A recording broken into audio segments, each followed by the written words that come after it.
Hola gente random, ¿cómo están? ¿Qué les cuento? Para estas fiestas de Halloween les traigo un especial de historias de terror, en este caso de la página Verne.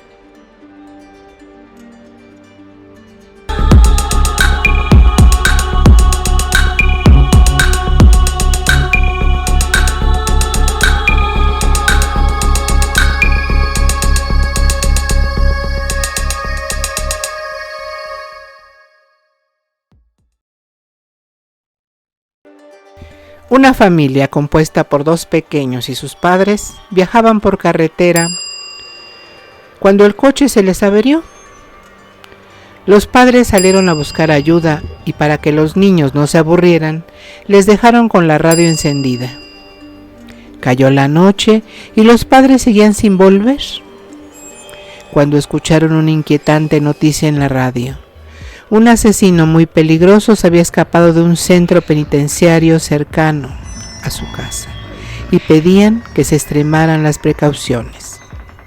Las horas pasaban y los padres de los niños no regresaban. De pronto empezaron a escuchar golpes sobre sus cabezas. Los golpes, que parecían provenir de algo que golpeaba la parte de arriba del coche, eran cada vez más rápidos y más fuertes.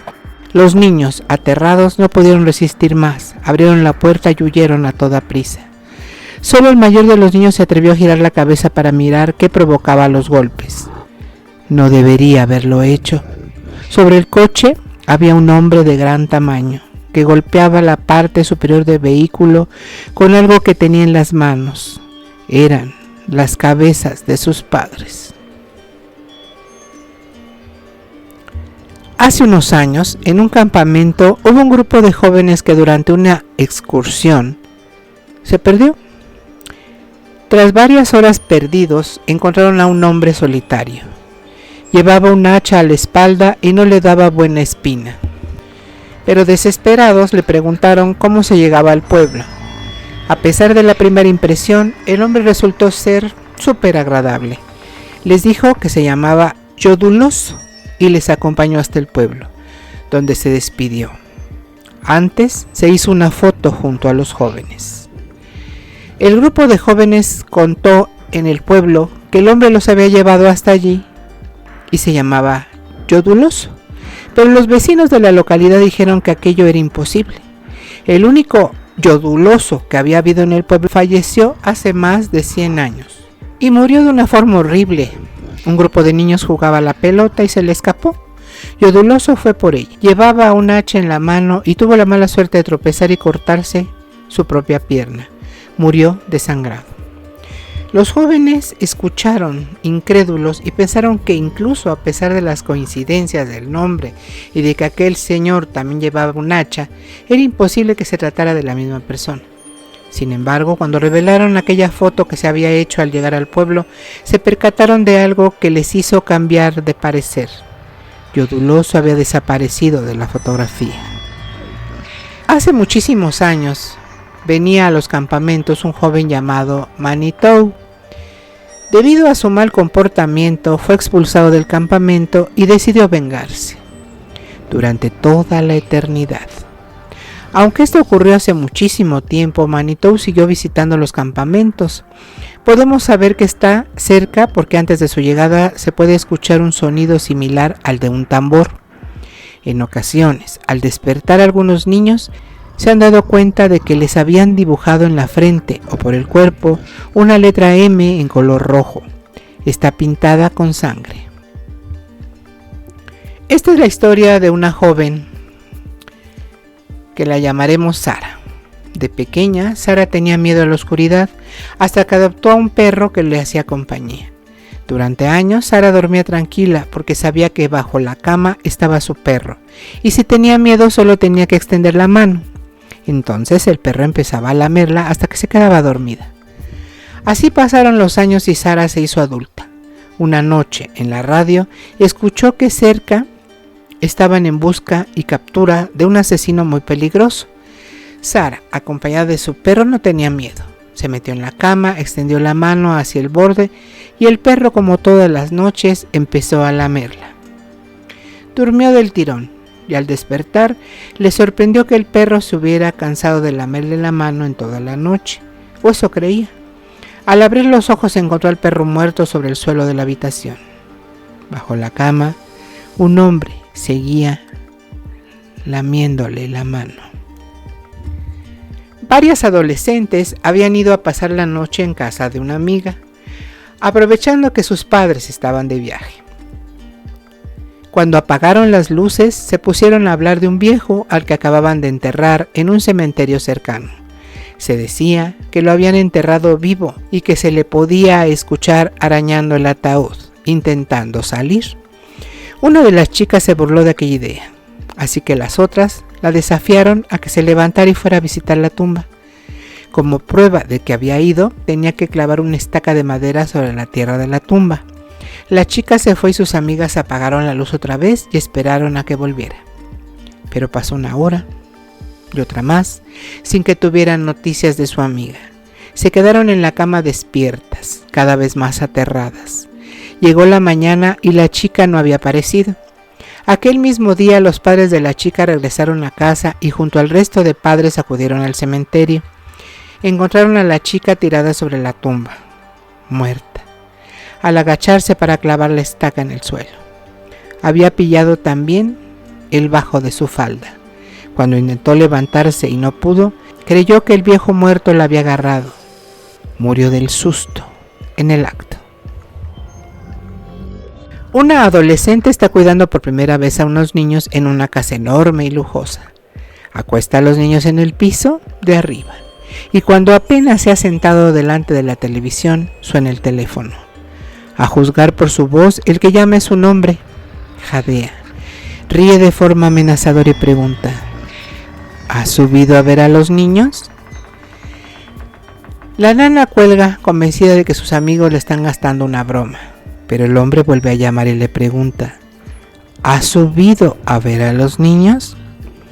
Ella cuelga a toda prisa, pero el hombre llama por tercera vez y esta vez dice: ya me he ocupado de los niños, ahora voy por ti. La nana está verdaderamente asustada, llama a la policía y denuncia las llamadas amenazadoras. La policía pide que si vuelve a llamar, intente distraerle al teléfono para que les dé tiempo de localizar la llamada. Como era de esperar, el hombre llama de nuevo a los pocos minutos. La nana le suplica que la deje en paz y así le entretiene. Él acaba por colgar. De repente el teléfono suena de nuevo y a cada timbrazo el tono es más alto y más estridente. En esta ocasión es la policía que le da un orden urgente: salga de la casa inmediatamente, las llamadas vienen del piso de arriba. Un grupo de amigas había decidido ir a pasear unos días. Se registraron en el hotel y subieron a su habitación a dejar el equipaje, pero notaron un olor peculiar, como si les hubieran olvidado sacar la basura o no hubieran tirado de la cadena del baño. Sin embargo, todo parecía estar en orden, así que se fueron y no volvieron hasta la última hora de la noche. El olor había empeorado notablemente a lo largo del día y era casi insoportable, de modo que llamaron a mantenimiento para que localizaran su origen. La persona que les mandaron miró debajo de las camas, dentro de los armarios, incluso olfateó los desagües y las ventilaciones, pero no pudo encontrar la fuente del olor. Al final, limpiaron la habitación con generosas cantidades de productos perfumados, pusieron la ventilación al máximo y desearon las buenas noches al grupo de amigas. La peste estaba por el momento enmascarada y como ellas estaban agotadas, se fueron a la cama. Una de ellas escondió la cartera bajo del colchón, como acostumbraba a hacer en los hoteles. Todos durmieron hasta bien entrada la mañana. Grandes rayos de sol entraban ya en la habitación, caldeándolas en extremo. El hedor seguía presente y más potente que nunca. Una de las mujeres, ya bastante irritada, volvió a llamar al departamento de mantenimiento para quejarse. Luego llamó al director del hotel para quejarse un poco más. Un pequeño ejército de personal de dirección y mantenimiento se presentó en breve y una vez más rebuscaron por todas partes sin resultado. Sin embargo, todos estuvieron de acuerdo en que el olor era inaguantable, así que la dirección ofreció cambiar a las amigas de habitación.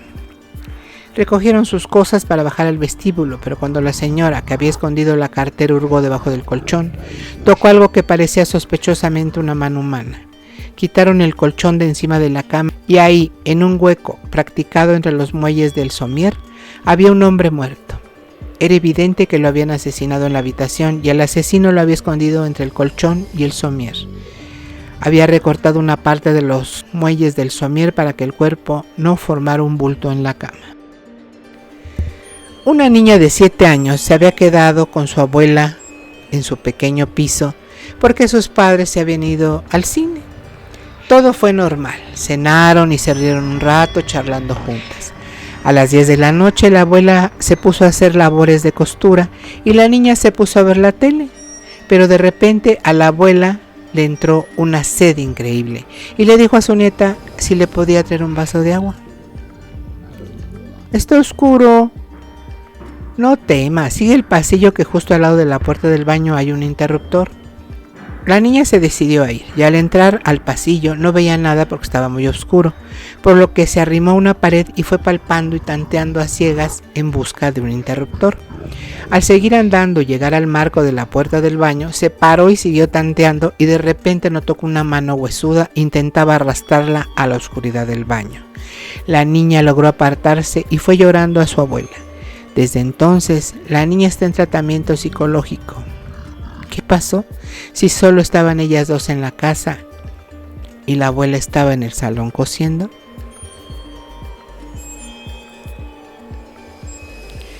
Lo que me dispongo a relatar es absolutamente verídico y relativamente reciente. Me ocurrió a mí hace aproximadamente 6 meses. A mí, el mundo del espiritismo, las psicofonías y demás me produce mucha curiosidad, pero a la vez me asusta. Un compañero de clase me proporcionó un CD que tenía grabadas algunas psicofonías. Mi hermano me propuso llevarme un portátil para escuchar el CD mientras se duchaba. Y así lo hicimos. Antes de escuchar la primera psicofonía, una voz presentaba el CD y hacía una advertencia. Nunca lo escuchen a oscuras. En ese momento, para asustar a mi hermano, apagué la luz del cuarto del baño y él gritó: «¡Enciende la luz!». Cuando la encendí, el disco ya no sonaba. Alguien le había dado el stop. Yo no fui. De eso estoy segura porque tenía el dedo en el interruptor de la luz. Y mi hermano tampoco. Estaba dentro de la bañera y a más de 2 metros del portátil. ¿Quién apagó las psicofonías? No lo sé y no estoy seguro de querer saberlo. Hace un tiempo, una amiga mía y yo decidimos hacer espiritismo por primera vez, ya que nunca antes nos habíamos atrevido a hacerlo. Llamamos a otras 2 amigas para que nos acompañaran, ya que a mí me habían dicho que probablemente con solo 2 personas sería más difícil que pasara algo. Nos costó trabajo convencerlas, pero al final cedieron. Lo preparamos todo y un poco asustadas comenzamos a jugar a la ouija. Durante la sesión, una de las compañeras a las que habíamos llamado dijo: «Yo me voy de aquí, menuda tontería esta de la ouija». Nosotras nos asustamos un poco y decidimos dejarlo para otro momento. Al cabo de unos días, la compañera que se había ido me llamó aterrorizada diciéndome que de camino a casa, después de haber ido a estudiar a la biblioteca, al pasar por delante de una casa en ruinas que hay cerca de su hogar, una niña vestida de blanco había pedido que jugara con ella. Mi amiga le dijo que no podía, ya que tenía prisa por llegar a su casa, y acto seguido la niña comenzó a llorar con lágrimas de sangre. Mi amiga salió de allí corriendo y al llegar a casa fue cuando me llamó. Hasta ahí fue lo que me contó mi amiga. En un principio me lo tomé a broma, pero algo me hacía pensar que mi amiga hablaba muy en serio. En mi habitación comencé a darle vueltas al asunto y me acordé del día en que habíamos hecho espiritismo y de las malas maneras con las que mi amiga se había retirado. Pensé que no tendría nada que ver y me dormí. Al día siguiente, esa misma amiga me llamó porque iba a quedarse sola en casa estudiando y tenía miedo. Así que decidí acompañarla, ya que yo tenía también que estudiar. Cogí un autobús y ya en su casa nos pusimos a estudiar. De repente oímos a nuestra espalda un ruido como de arañazos. Las 2 miramos y comprobamos horrorizadas que la niña que ella me había descrito estaba sentada sobre la cama de mi amiga arañando la pared. Salimos corriendo de la habitación y al llegar a la puerta observé que mi amiga no estaba, pero yo estaba demasiado asustada para esperarla. Un rato después la policía llamó a mi casa informándome de que mi amiga había muerto de un ataque de asma. La habían encontrado en las escaleras de su casa con una expresión de terror en su cara. Yo estuve en tratamiento psiquiátrico unos meses y ya me estaba recuperando, pero al otro día en mi buzón apareció una nota escrita con letra de niña pequeña que decía: tu amiga murió por no jugar conmigo. Tengo una muñeca nueva. Yo creo que es una broma, ya que nuestra historia se ha hecho bastante popular en el pueblo, pero por otra parte, tengo miedo. ¿Creen que vendrá por mí? Ted Martin y Sam Miller eran buenos amigos. Ambos pasaban mucho tiempo juntos. En esa noche en particular estaban sentados sobre una valla cerca de la oficina de correos, hablando sobre nada en particular. Había un campo de nabos enfrente de la carretera. De repente vieron algo arrastrarse fuera del campo y ponerse en pie. Parecía un hombre, pero en la oscuridad resultaba difícil saberlo a ciencia cierta. Luego desapareció, pero pronto apareció de nuevo. Se acercó hasta la mitad de la carretera. En ese momento se dio la vuelta y regresó al campo. Después salió por tercera vez y se dirigió hacia ellos. Llegados a ese punto, Ted y Sam sentían miedo y comenzaron a correr. Pero cuando finalmente se detuvieron pensaron que se estaban comportando como unos bobos. No estaban seguros de lo que les había asustado, por lo que decidieron volver y comprobarlo. Lo vieron muy pronto porque venían en su encuentro. Llevaba puesto unos pantalones negros, camisa blanca y tirantes oscuros. Sam dijo: intentaré tocarlo, de ese modo sabremos si es real. Se acercó y escudriñó su rostro. Tenía unos ojos brillantes y maliciosos, profundamente hundidos en su cabeza. Parecía un esqueleto. Ted echó una mirada y gritó, y de nuevo él y Sam corrieron, pero esta vez el esqueleto lo siguió. Cuando llegaron a casa de Ted, permanecieron frente a la puerta y lo observaron. Se quedó un momento en el camino y luego desapareció. Un año más tarde, Ted enfermó y murió. En sus últimos momentos, Sam se quedó con él todas las noches. La noche en que Ted murió, Sam dijo que su aspecto era exactamente igual al del esqueleto. Un hombre llamado Joseph llegó de un viaje de negocios. Se hospedó en la gran casa que unos amigos poseían en las afueras de la ciudad. Esa noche pasaron un buen rato conversando y rememorando viejos tiempos, pero cuando Blackwell fue a la cama, comenzó a dar de vueltas y no era capaz de dormir. En un momento de la noche, oyó un coche llegar a la entrada de la casa. Se acercó a la ventana para ver quién podía arribar a una hora tan tardía. Bajo la luz de la luna vio un coche fúnebre de color negro lleno de gente. El conductor alzó la mirada hacia él. Cuando Blackwell vio su extraño y espantoso rostro, se estremeció. El conductor le dijo: «Hay sitio para uno más». Entonces el conductor esperó unos 2 minutos y se retiró. Por la mañana, Joseph les contó a sus amigos lo que había pasado. «Estaba soñando». «Eso debe haber sido», repuso él, «pero no pareció un sueño». Después del desayuno se marchó a la ciudad. Pasó el día en las oficinas de uno de los nuevos y altos edificios de la urbe. A última hora de la tarde, él estaba esperando un ascensor que lo llevara de vuelta a la calle, pero cuando se detuvo en su piso, este se encontraba muy lleno. Uno de los pasajeros lo miró y le dijo: «Hay sitio para uno más». Se trataba del conductor del coche fúnebre. «No, gracias», dijo Joseph, «esperaré el siguiente». Las puertas se cerraron y el ascensor empezó a bajar. Se oyeron voces y gritos y un gran estruendo. El ascensor se había desplomado al fondo. Todas las personas que habían a bordo murieron. Daisy Clark había estado en coma durante más de un mes cuando el médico dijo que finalmente había muerto. Fue enterrado en un fresco día de verano en un pequeño cementerio a 1,5 kilómetros de su casa. «Que descanse siempre en paz», dijo su marido, pero no lo hizo. A última hora de la noche, un ladrón de tumbas con una pala y una linterna comenzó a desenterrarlo. Como la tierra seguía estando suelta, llegó rápidamente al ataúd y lo abrió. Su presentimiento era cierto. Daisy había sido enterrada portando 2 valiosos anillos, un anillo de bodas con un diamante y un anillo con un rubí que brillaba como si estuviera vivo.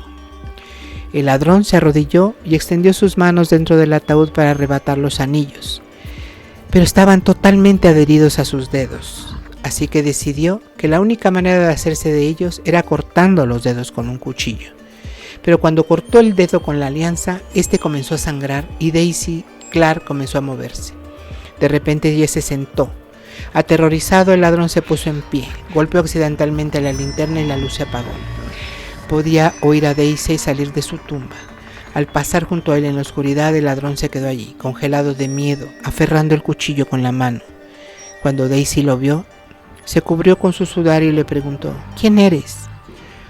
Al escuchar hablar el cadáver, el ladrón de tumbas corrió. Daisy se encogió de hombros y siguió caminando y no miró hacia atrás ni una sola vez.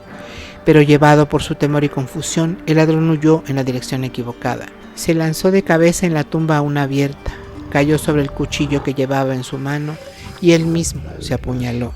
Mientras Daisy caminaba hacia su hogar, el ladrón se desangró hasta morir.